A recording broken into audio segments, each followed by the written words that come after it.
Ayan, doon naman tayo sa sistema, boss. Ano yung sistema niyo mula sa breeding? Sa breeding muna tayo. Ayun sir, unang-una nagpupurga kami.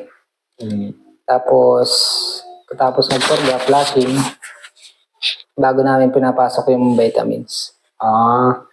Tapos saka kayo Pag nakita namin na na yung ibon, okay na siya, yung makinis na, tsaka namin pinagsasama. Ayan. Pag namimili kayo ng breeder, sir, saan kayo nagbe-base? Sa itsura? Sa history? Sir, nagbabase na rin kami sa kasabihan nga ng mga veterano na doon tayo mag-umpisa sa mga nananalo na. Doon sa nananalo na. Oh. Ayan. Ay, yung mula dito sa